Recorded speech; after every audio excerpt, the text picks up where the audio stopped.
Jane froze. Every nerve in her body was screaming, but curiosity pulled her forward. The Midnight Caller, Part 3. Jane stood at the entrance of the abandoned building. The door was old and rusty. A weak light flickered above it, casting shadows on the cracked walls. Her heart beat so fast she was sure anyone outside could hear it. She took a deep breath, gripping her phone tightly in her hand, the screen showing unknown caller. She stepped inside. The air was heavy, dusty, and smelled like old wood and wet concrete. Her footsteps echoed loudly, and every small creak of the floor made her jump.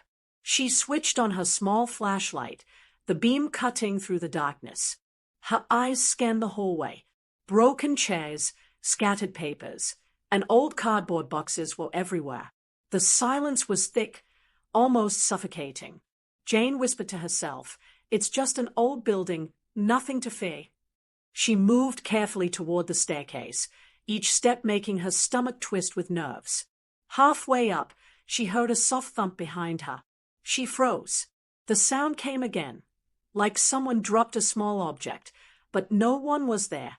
"Who's there?" she called out softly, trying to sound braver than she felt. Silence. Only the echo of her own voice bounced back. Reaching the second floor, Jane saw a faint light coming from a slightly open door at the end of the corridor. She approached slowly, each step deliberate. The closer she got, the louder her heartbeat became. Her phone buzzed in her hand. Another message. "You're closer than you think." A shiver ran down her spine. She took another step and pushed the door open slowly. Inside, the room was empty, except for a single chair in the center, facing the wall. On it, her phone lay, screen glowing. Jane's hands shook as she picked it up. The voice on the other end was familiar now, calm but chilling. "Jane, don't be scared. I'm watching." She looked around. Nothing moved. The room was silent except for the faint hum of the flickering light. Her instincts screamed at her to run, but she couldn't. Something inside told her she had to know who was behind this. She took a step closer to the chair, her eyes fixed on the phone. Suddenly, the chair moved slightly, like someone had just shifted.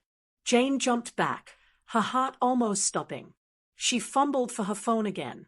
The unknown caller's message appeared on the screen. "Now you see me, now you don't. Don't look away, Jane." Her whole body was frozen. The air around her felt colder. She could hear her own breathing echo through the empty room. Then, a shadow moved across the corner of her eye. She turned slowly. The hallway was empty, but the feeling of being watched was stronger than ever.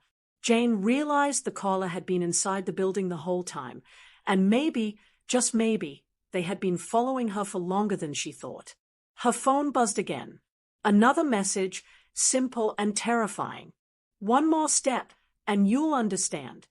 Jane swallowed hard, knowing she had no choice but to move forward, even though every part of her body screamed to run.